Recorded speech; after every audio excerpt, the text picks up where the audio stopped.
Hello everyone, कैसे हैं आप सभी। जैसा कि हम 11वीं क्लास की NCERT fundamental of physical geography का डिस्कस कर रहे हैं और इसमें हमने चैप्टर नंबर 8 को प्रीवियस सेशन में डिस्कस किया था और उसमें हमने वायुमंडल के बारे में बेसिक संगठन और संरचना के बारे में डिटेल से डिस्कस किया था। तो मेक श्योर कि आप एक बार यदि उस सेशन को नहीं देखा तो पहले उसको देखिए, इसके बाद में इस चैप्टर को डिस्कस कीजिए, क्योंकि इसमें जो जो फंडामेंटल कॉन्सेप्ट थे वो हमने प्रीवियस सेशन में डिस्कस किए थे। तो आज हम इस चैप्टर में चैप्टर नंबर 9 में हम क्या करेंगे, एक तो सौर विकिरण के बारे में देखेंगे, यानी जो इनकमिंग सोलर रेडिएशन है उसका क्या नेचर है उसके बारे में देखेंगे। फिर हीट बजट के बारे में देखेंगे, जो पृथ्वी का उष्मा बजट है उसके बारे में देखेंगे। और फिर टेम्परेचर के बारे में देखेंगे कि जो लेटीट्यूड वाइज और पृथ्वी की सतह पर महासागर और महाद्वीपों में जो टेम्परेचर का डिस्ट्रीब्यूशन है उसको डिटेल से देखेंगे। ठीक है, तो चलिए डिस्कस करते हैं। शुरुआत में कुछ बेसिक बातें दे रखी है जो चैप्टर को कोरिलेट करती है। ठीक है, जैसे हम चारों तरफ वायु को महसूस करते हैं, ठीक है, उसी प्रकार से जो वायु होती है वो एक भारी पुलिंदे होते हैं, कहने का मतलब हमारे कानों को महसूस होती है, पास से निकलती है तब। उसी प्रकार से हम सांस लेते हैं और वापस छोड़ते हैं, बाहर निकालते हैं, तब हमें महसूस होती है। और ये गतिमान है, ठीक है। उसी प्रकार से जो गतिमान वायु है उसी को हम विंड बोल देते हैं। जनरली हम जो पवन बोलते हैं, पवने बोलते हैं ना, जो गतिमान वायु होती है उसी को हम विंड बोलते हैं। और जो पृथ्वी है चारों ओर से वायु से घिरी हुई है, यानी हमने प्रीवियस सेशन में एटमॉस्फेयर के बारे में पढ़ा था कि लगभग जो 99% जो वायुमंडल है वो पृथ्वी की सतह से 32 किलोमीटर की ऊंचाई तक ही सीमित है। और वायुमंडल में हमने जो वेरियस कंपोनेंट पढ़े थे, जैसे फॉर एग्जांपल गैसें पढ़ी थी हमने, हाइड्रोजन है, ठीक है, जो मेजर गैसें हैं, सॉरी, उसमें नाइट्रोजन है, उसके बाद में ऑक्सीजन है, उसके बाद में ऑर्गन है, और जो ट्रेसेबल गैसें हैं, ठीक है, वो सारी चीज़ें प्रीवियस सेशन में डिस्कस की थी। उसके बाद में जल वाष्प को पढ़ा था, जो डस्ट पार्टिकल होते हैं, धूल कण होते हैं, उनके बारे में पढ़ा था। तो ये मिलके सारे वायुमंडल बनाते हैं। वायु का यह आवरण आवरण ही वायुमंडल है, यानी जो ये आवरण है एक लेयर है पृथ्वी के चारों ओर, इसी को हम वायुमंडल बोलते हैं, जिसमें बहुत सी गैसें हैं। ठीक है, इन्हीं गैसों के कारण पृथ्वी पर जीवन पाया जाता है। जो पृथ्वी पर लाइफ है, चाहे वो बायोडाइवर्सिटी में, चाहे फौना हो या फ्लोरा यानी पादप हो या जैव हो या जीव जंतु हो, उनमें जो लाइफ है उसका जो मेन कारण है वो वायुमंडल है। ठीक है, अब नेक्स्ट है कि जो पृथ्वी है, पृथ्वी अपनी ऊर्जा प्राप्त करती है उसका लगभग संपूर्ण जो पोर्शन है, यानी जो 99% मैक्सिमम पोर्शन है वो सूर्य से प्राप्त करती है। इसके बदले पृथ्वी सूर्य से प्राप्त ऊर्जा को अंतरिक्ष में वापस वितरित करती है। परिणाम स्वरूप पृथ्वी पर न तो अधिक समय के लिए पर अधिक समय गर्म रहती है और न ही अधिक समय ठंडी रहती है। क्योंकि जब हम पृथ्वी का हीट बजट पढ़ेंगे इसी चैप्टर में, तब पढ़ेंगे कि जो पृथ्वी का हीट बजट है वो बैलेंस हीट बजट है, न तो ज़्यादा इनकमिंग रेडिएशन आती है पृथ्वी की सतह में और न ही पृथ्वी की सतह से ज़्यादा जाती है। तो एकदम बैलेंस हीट बजट रहता है अर्थ का। तो इस वजह से न तो ज़्यादा गर्म होती है और न ही ज़्यादा ठंडी होती है। अब चूंकि पृथ्वी के अलग अलग भागों में प्राप्त जो ताप है उसकी मात्रा समान नहीं होती है। फॉर एग्जांपल इंडिया में जो टेम्परेचर है वो हाई रहता है, उसी प्रकार से जो इंग्लैंड में टेम्परेचर है वो कम रहता है। उसी प्रकार से जो टुंड्रा रीजन है वहाँ पे टेम्परेचर बहुत ही कम रहता है, सहारा मरुस्थल में टेम्परेचर हाई रहता है। ठीक है, तो ये असमान वितरण है। इसी भिन्नता के कारण वायुमंडल में दाब में भिन्नता होती है। दाब का मतलब है जो एयर प्रेशर होता है उसमें भिन्नता रहती है। फॉर एग्जाम्पल कहीं पर हाई एयर प्रेशर है, कहीं पर लो एयर प्रेशर है। अब जो पवने हैं उनका जनरल मूवमेंट है वो हाई प्रेशर से लो प्रेशर की तरफ रहता है, यानी पवने हाई प्रेशर से लो प्रेशर की तरफ मूव करती है। जनरल बात है, सभी को पता है आपको। इसी कारण पवनों द्वारा ताप का स्थानांतरण किया जाता है, यानी जो टेम्परेचर है उसका जो स्थानांतरण है, ट्रांसपोल जो क्या बोलते हैं उसको, ट्रांसपोर्ट करती है पवनों के रूप में जो हाई प्रेशर से लो प्रेशर की तरफ पवने जाती है ना, ये अपने साथ में टेम्परेचर को ले जाती है। ठीक है, जो उष्मा होती है ना उसको ट्रांसपोर्ट करती है और एक एक दूसरे स्थान पर जाते हैं। इसी प्रकार से इस अध्याय में हम जो गर्म और ठंडे होने की प्रोसेस है उसके बारे में पढ़ेंगे, और जो पृथ्वी की सतह पर जो तापमान का वितरण है, यानी जो टेम्परेचर का डिस्ट्रीब्यूशन है, इस प्रीवियस सेशन में, सॉरी, हम जो नेक्स्ट जो सेशन होगा उसमें पढ़ेंगे। जैसे हम यहाँ पे देख सकते हैं, जो महाद्वीप है और महासागरों का टेम्परेचर है उनको आइसोबार के माध्यम से दर्शाया गया है।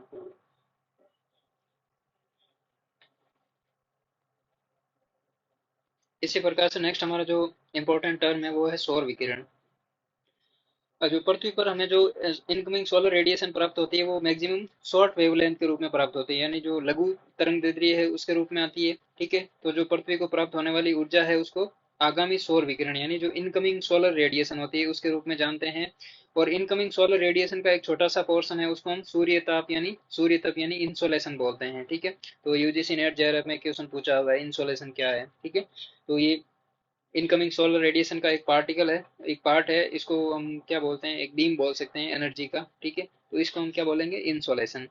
अब चूंकि पृथ्वी भू आब है, भू आब का मतलब जियोइड है, जियोइड का मतलब है कि पृथ्वी ध्रुवों पर तो चपटी है और विषुवत रेखा पर, यहाँ पे थोड़ी गलत बन गया रहेगा, ठीक है, ठीक है, पृथ्वी ध्रुवों पर तो चपटी है और विषुवत रेखा पर उभरी हुई है, ठीक है, तो इसी को हम जियोइड बोलते हैं, भू आब बोलते हैं। सूर्य की किरणें वायुमंडल के ऊपरी भाग पर तिरछी पड़ती है। अब यहाँ पे फॉर एग्जांपल इमेजिन कीजिए ये पृथ्वी है, अब ये पृथ्वी है, तो जब विषुवत रेखा पर किरण पड़ेगी, सूर्य सोलर इनकमिंग सोलर रेडिएशन पड़ेगी, तो वो 90 डिग्री का कोण बनाएगी।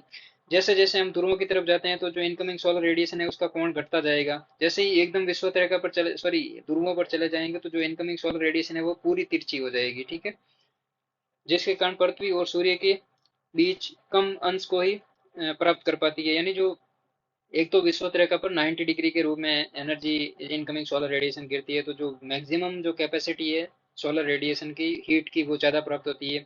अब एक दूसरा पोर्शन है कि वहाँ पे एक तिरछी इनकमिंग सोलर रेडिएशन आती है, तो एक तो उसका कोण कम बनेगा, कोण कम बनेगा तो जो हीट एब्जॉर्बिंग कैपेसिटी है सरफेस की वो कम हो जाएगी, ठीक है। तो इसी प्रकार से नेक्स्ट लिखा हुआ है कि पृथ्वी औसत रूप से वायुमंडल की ऊपरी सतह पर, इंपॉर्टेंट है याद रखना, पृथ्वी औसत रूप से वायुमंडल की ऊपरी सतह पर 1.94 कैलोरी प्रति वर्ग सेंटीमीटर प्रति मिनट ऊर्जा प्राप्त करती है। Very very very important line है, ठीक है। एक एक मिनट में 1 सेंटीमीटर एरिया में पृथ्वी कितनी एनर्जी प्राप्त करती है? 1.94 कैलोरी प्रति वर्ग सेंटीमीटर, ठीक है, प्रति मिनट, ये एनर्जी प्राप्त करती है। एग्जाम में क्वेश्चन पूछते हैं, ठीक है, स्टेटमेंट बेस्ड क्वेश्चन पूछते हैं।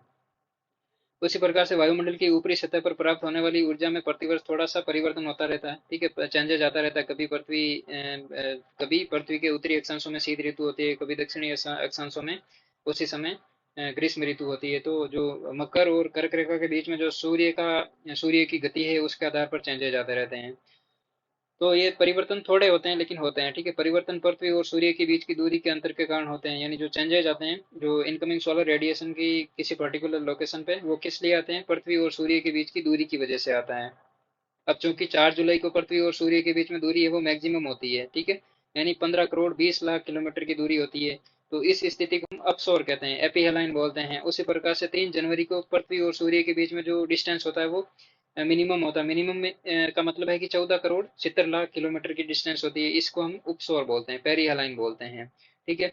तो इसीलिए पृथ्वी द्वारा प्राप्त वार्षिक सूर्यताप यानी जो इंसोलेशन है, जो एनुअल इंसोलेशन रिसीव करती है पृथ्वी, वो 3 जनवरी को 4 जुलाई की अपेक्षा ज्यादा करती है, और ये लगभग 7% के आसपास है।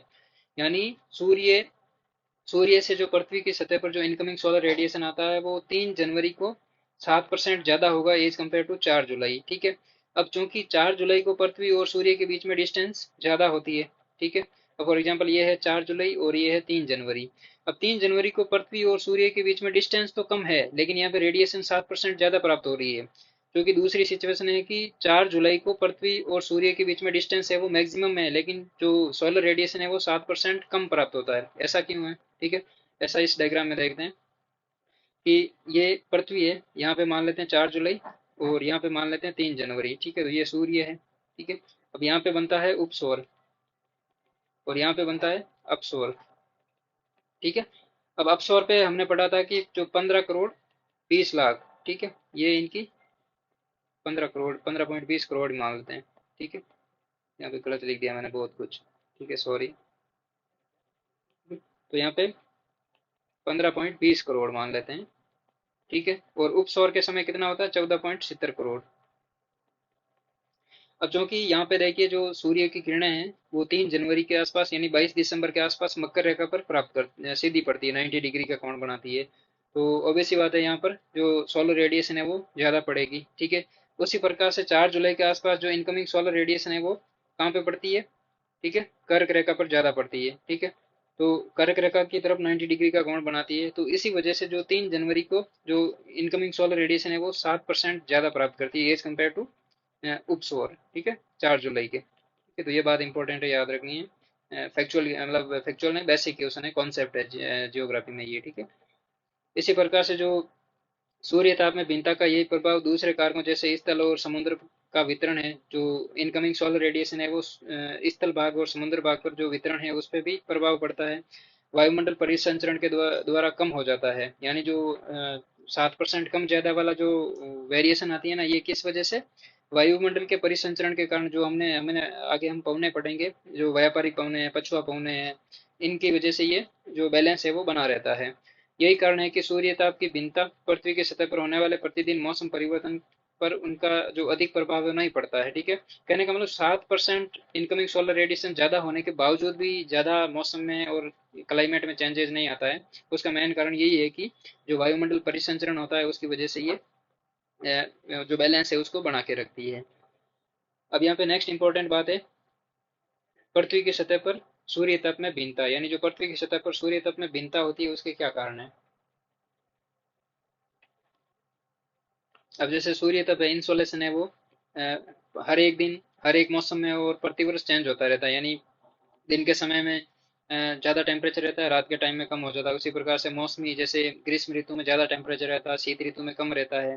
ठीक है, उसी प्रकार से प्रतिवर्ष चेंजेस आते रहते हैं। इनका मेन कारण क्या है, पहला कारण तो ये है कि पृथ्वी अपने अक्ष पर घूमती है, यानी पृथ्वी है जो अपने अक्ष पर घूमती है, यानी रोटेशन करती है और सूर्य के चारों तरफ रिवोल्यूशन करती है। तो इस वजह से पृथ्वी के अपने अक्ष पर घूमने के कारण जो चेंजेस आते हैं सूर्य तप में, इंसोलेशन में। उसी प्रकार से सूर्य की किरणों का नति कोण, यानी जो कोण बनता है सूर्य का, सूर्य की किरणों का पृथ्वी के साथ में। ठीक है, फॉर एग्जांपल ये पृथ्वी है, यहाँ पर ये विषुवत रेखा है, ये कर्क रेखा है और ये मकर रेखा है। ठीक है, तो अब आप इमेजिन कीजिए जो सोलर रेडिएशन है, ये सोलर रेडिएशन है। अब सोलर रेडिएशन का कोण है जो कर्क रेखा पर 90 डिग्री का बनता है। उसी प्रकार से जो विषुवत वर्त है, यानी सॉरी ध्रुवीय वर्त है, विषुवत वर्त तो ये हो गया, जो ध्रुवीय वर्त है वहां पर कोण 47 डिग्री बनता है। और पोलर पर ये कोण है जो 23.5, यानी जो 23.5 डिग्री का कोण बनता है ध्रुवों पर। तो ये कोण है, इसकी वजह से भी चेंज हो जाता है। कहने का मतलब है कि यहाँ पर एनर्जी ज़्यादा रिसीव करेगी as compared to polar region. क्यों? क्योंकि यहाँ पे जो एनर्जी का जो इनकमिंग सोलर रेडिएशन है उसका कोण मैक्सिमम रहता है। ठीक है, तो इस वजह से ये पॉसिबिलिटी होती है चेंजेस आने की।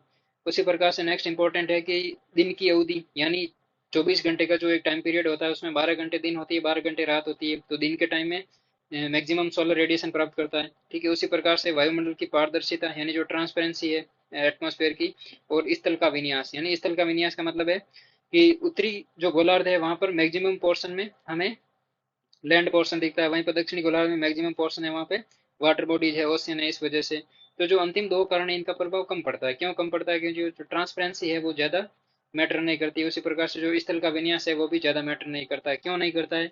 एक तो सतह पर पृथ्वी के वायुमंडल में जो वायु परिसंचरण होता है उसकी वजह से हीट को ट्रांसफर कर दिया जाता है। और दूसरा, महासागरों में जो पवने सॉरी महासागरीय धाराएं चलती है उनकी वजह से भी जो एनर्जी है, हीट है, उसका ट्रांसफर होता है। जैसे विषुवत से ध्रुवों की तरफ जो महासागरीय धाराएं जाती है वो गर्म होती है, और ध्रुवों से जो महासागरीय विषुवत रेखा की तरफ आती है महासागरीय धाराएं वो ठंडी होती है। तो इस वजह से जो हीट का ट्रांसफर हो रहा है। ठीक है, तो ये बेसिकली इनका मेन कारण है। अब यहाँ पे ये डायग्राम दे रखा है, एक बार इसको देख लेते हैं वापस। ठीक है, तो ये डायग्राम उपसौर और अपसौर के अलावा इसमें कौन कौन सी चीजें हैं वो देख लेते हैं। ठीक है, देखिए जो कर्क रेखा है उस पर सोलर रेडिएशन 90 डिग्री का कोण कब बनाएगी? 21 जून को। वहीं पर विषुवत रेखा है वहां पर सोलर रेडिएशन है वो 90 डिग्री का कोण कब बनाएगी? वो बनाएगी 22 दिसंबर को।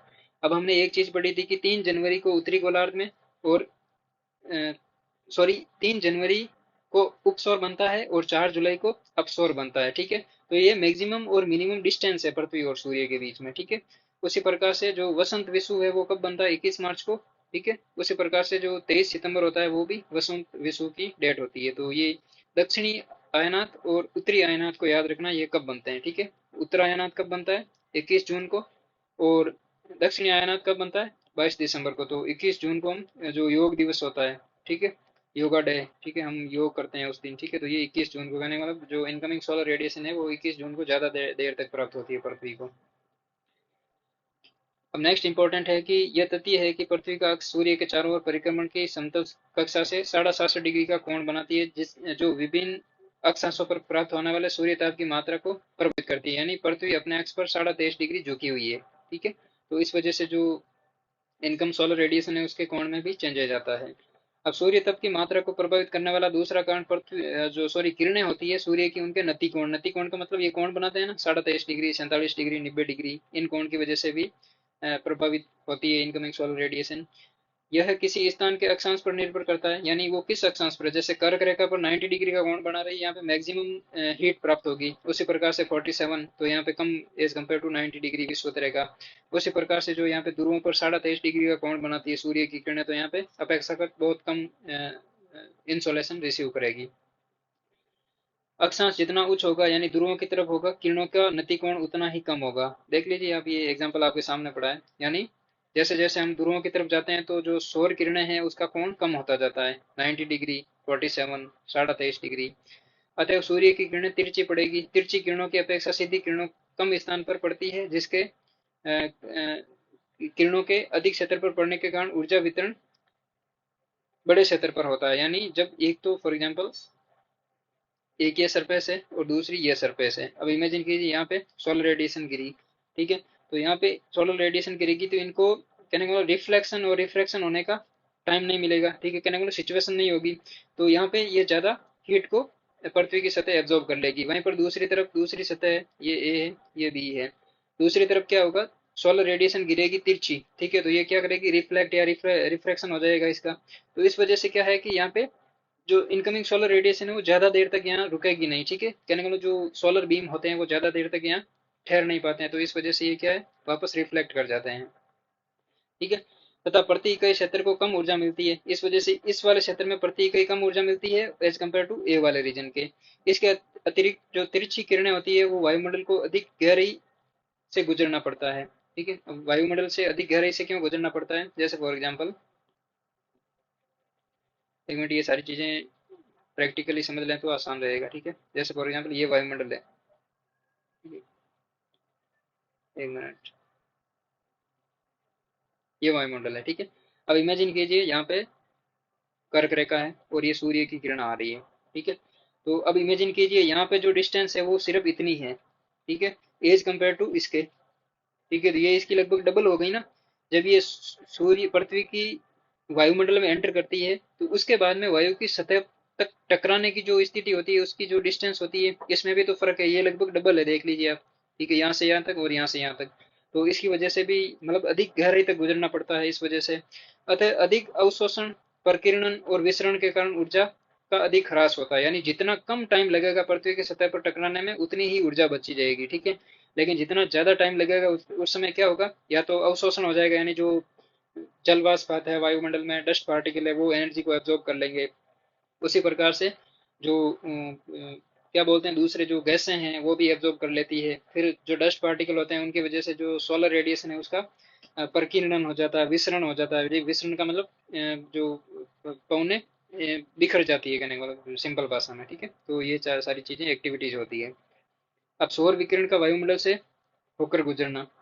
अब यहाँ पे क्या है कि लघु तरंगदैर्ध्य और सौर विकिरण के लिए वायुमंडल अधिकांशतः पारदर्शी होता है। यानी जो शॉर्ट वेवलेंथ वाली रेडिएशन और सौर विकिरण होती है उनके लिए वायुमंडल ट्रांसपेरेंट होता है। पृथ्वी की सतह पर पहुंचने से पहले सूर्य की किरणें वायुमंडल से होकर गुजरती है। अब चूंकि हमने पढ़ा ना अभी जस्ट कि वायुमंडल से, यहाँ पे ये वायुमंडल है, यहाँ से एंटर करती है तो वायुमंडल से गुजर के ही तो पृथ्वी की सतह पर आ रही है, ठीक है। सौरमंडल में मौजूद जल वाष्प, ओजोन तथा अन्य किरणें अवरक्त विकिरण है, ये जो इंफ्रारेड रेडिएशन है उनको अवशोषित कर लेती है। यानी जो हमने ओजोन परत पढ़ी थी प्रीवियस सेशन में, तो उसमें पढ़ा था कि जो अल्ट्रावायलेट रे होती है इनकमिंग सोलर रेडिएशन में उसको एब्जॉर्ब कर लेती है, ठीक है। उसी प्रकार से सौरमंडल में छोटे निलंबित कण दिखने वाले स्पेक्ट्रम को अंतरिक्ष तथा पृथ्वी की सतह की ओर विकिरणित कर देते हैं। यही प्रक्रिया आकाश में रंग के लिए उत्तरदायी होती है। यानी जो हमें ब्लू स्काई दिखाई देती है उसका मेन कारण क्या है, पवनों का सॉरी जो सोलर रेडिएशन आती है उनके विकिरण हो जाना, ठीक है, उसकी वजह से हमें ब्लू दिखाई देता है।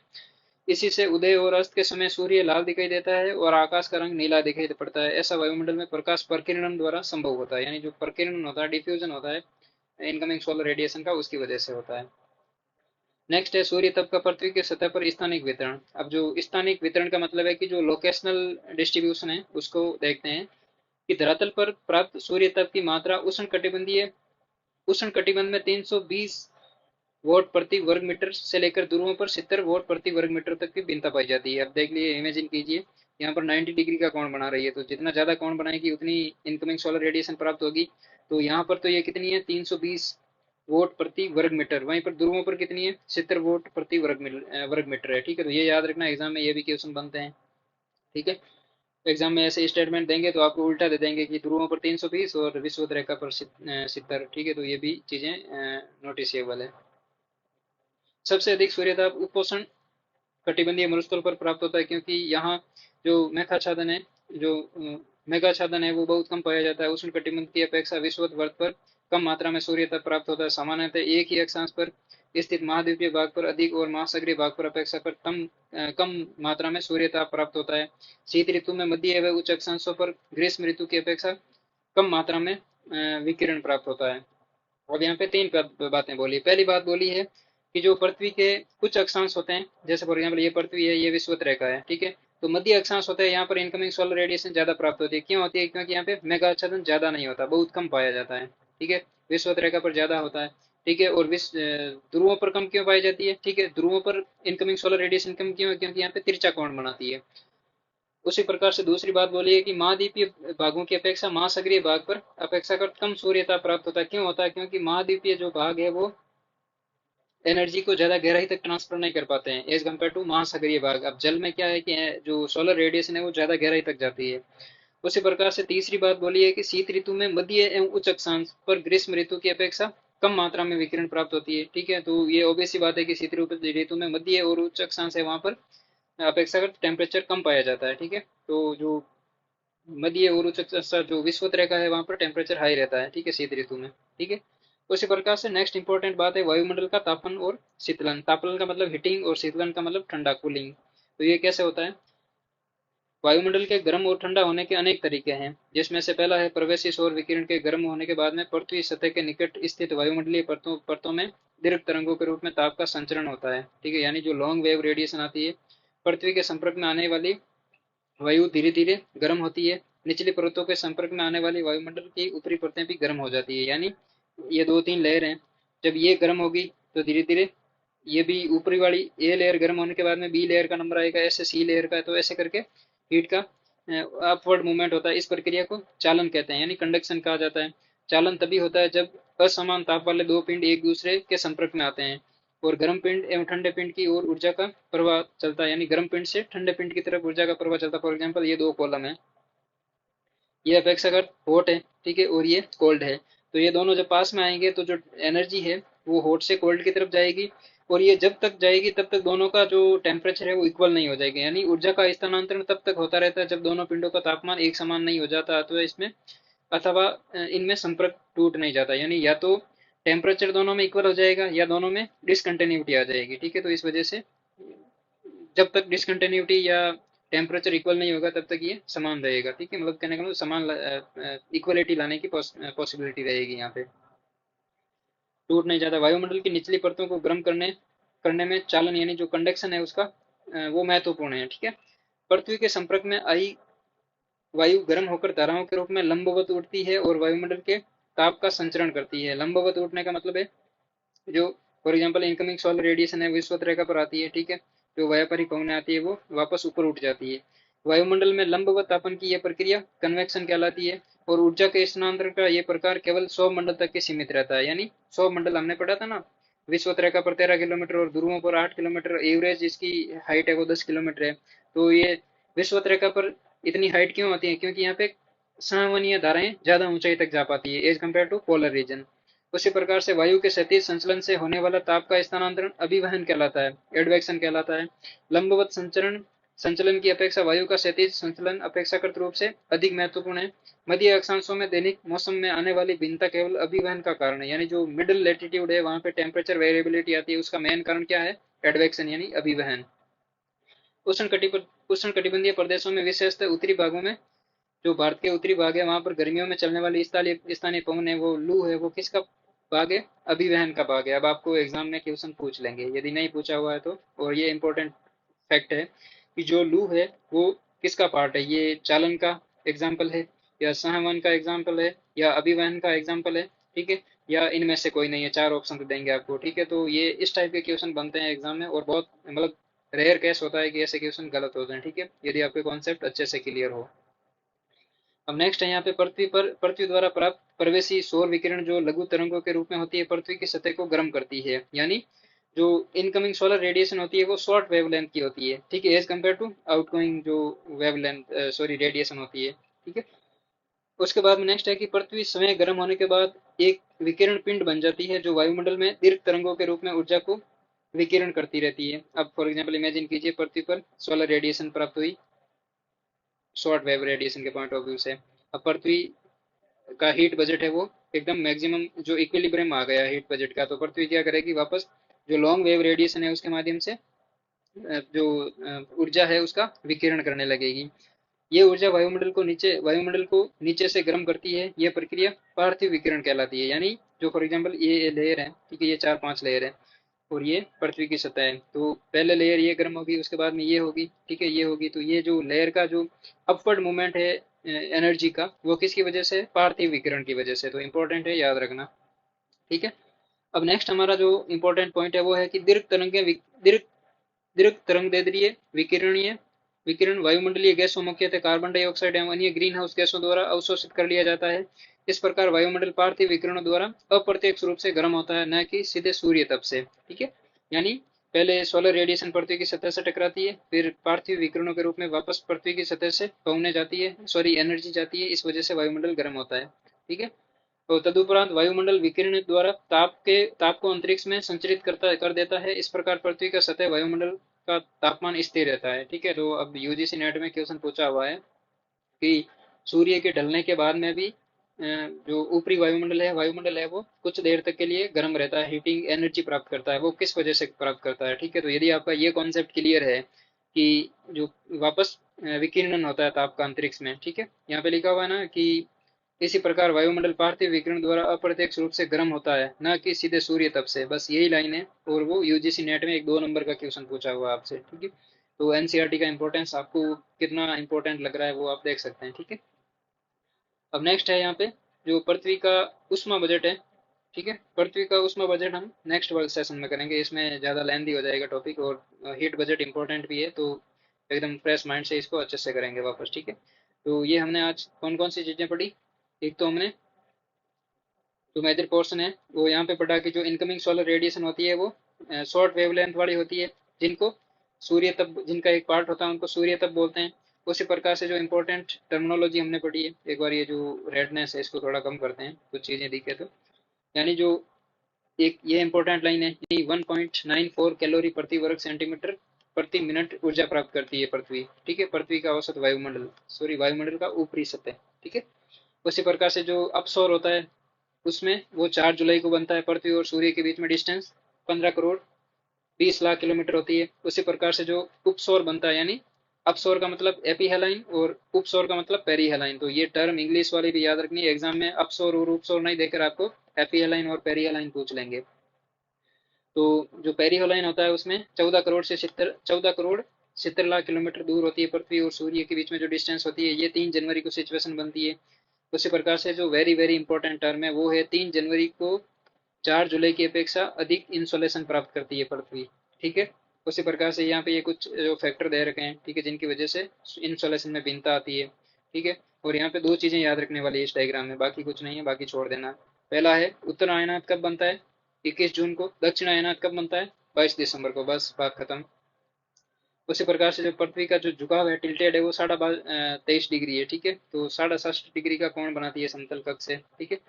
उसी प्रकार से विषुवत रेखा पर, सॉरी कर्क रेखा पर और मकर रेखा पर, जैसे कर्क रेखा पर 90 डिग्री का कोण पौने कब बनाती है, जुलाई में। एक बार इसको थोड़ी रेडनेस है इसको हटाते हैं, ठीक है, क्लियर हो जाएगा टॉपिक, ठीक है। ये लाइनें भी इंपॉर्टेंट जो अभी मैं लिख रहा हूँ, ठीक है। सूर्य की किरणें 90 डिग्री का कोण कर्क रेखा पर कब बनाती है, जुलाई में, या जून मान लेते, जून जुलाई में, ठीक है। जून मानते हैं क्योंकि जुलाई तो सबसे लॉन्गेस्ट जो डिस्टेंस है पृथ्वी और सूर्य के बीच में वो है, ठीक है। ये बनाती है 21 जून को। और मकर रेखा पर 90 डिग्री का कोण कब बनाती है, ये बनाती है आपका 22 दिसंबर को, ठीक है। तो ये इंपॉर्टेंट है, याद रखना, 90 डिग्री का कोण सूर्य का जो सौर एंगल, सूर्य की किरणें उनका एंगल, ठीक है। उसी प्रकार से नेक्स्ट इंपॉर्टेंट टर्म कौन सी पढ़ी थी हमने, हाँ पे ये है, यहाँ पे जो सूर्य ताप का पृथ्वी की सतह पर स्थानिक वितरण, यानी धरातल पर प्राप्त सूर्य ताप की मात्रा में उष्ण कटिबंधीय क्षेत्र तो 320 वोट प्रति वर्ग मीटर प्राप्त करते हैं, वहीं पर ध्रुव क्षेत्र कितने करते हैं, 70 वोट प्रति वर्ग मीटर, ठीक है। तो ये लाइन इंपॉर्टेंट है। उसके बाद में एक तो ये याद रखना, चालन, चालन के बाद में संवहन, संवहन के बाद में अभिवहन। ठीक है, तो जो लू है हमारी, जो लू पवन होती है, जो गर्म और शुष्क पवन होती है, वो क्या है, अभिवहन का अभिवहन का एग्जाम्पल है। ठीक है, तो इस वजह से ये याद रखना। और जो पृथ्वी का जो लेयर सिस्टम है, फॉर एग्जांपल ये लेयर सिस्टम है, इसमें हमने पढ़ा था कि ए लेयर के बाद में बी सी डी ऐसे जो अपवर्ड मूवमेंट होता है एनर्जी का, वो किसकी वजह से होता है, पार्थिव विकिरणों की वजह से। तो ये भी एग्जाम में क्वेश्चन पूछे हुए हैं, इंपॉर्टेंट है। यूजीसी नेट में एक नंबर, एक क्वेश्चन 2 नंबर का होता है। ठीक है, तो जो नेट और जेआरएफ का फासला है वो एक क्वेश्चन के लिए भी बहुत होता है। ठीक है, तो ये जो फैक्चुअल क्वेश्चन है एनसीईआरटी में, वो चीज़ें अंडरस्टैंडेबल होनी जरूरी है, नहीं तो जो अप्लाइड क्वेश्चन आते हैं वो करेक्ट नहीं होंगे हमसे। ठीक है, तो ये सारी चीज़ें हैं इस सेशन में हमने डिस्कस की है। और नेक्स्ट सेशन में हम जो हीट बजट है पृथ्वी का वो देखेंगे। उसके बाद में जो टेम्परेचर का क्या सिस्टम है उसको देखेंगे, कौन कौन से फैक्टर है जो प्रभावित करते हैं टेम्परेचर को। उसके बाद में कॉन्टिनेंट और जो ओशियन वाइज जो टेम्परेचर है उसको भी हम डिस्कस करेंगे। ठीक है, लास्ट में हम तापमान व्युत्क्रमण को डिस्कस करेंगे। तो बहुत इंपॉर्टेंट टॉपिक रहने वाला, मेक श्योर कि आप इसको चैप्टर को कंटिन्यू देखें। ठीक है, चलिए आज के इस सेशन में इतना ही है। वीडियो को शेयर कीजिए फ्रेंड्स के साथ में, वीडियो को लाइक कीजिए, कमेंट कीजिए। यूट्यूब चैनल यदि सब्सक्राइब नहीं किया है तो सब्सक्राइब कीजिए। आपके लिए इतने सिंपल वे में एनसीईआरटी का डिस्कशन कर रहे हैं। Thank you.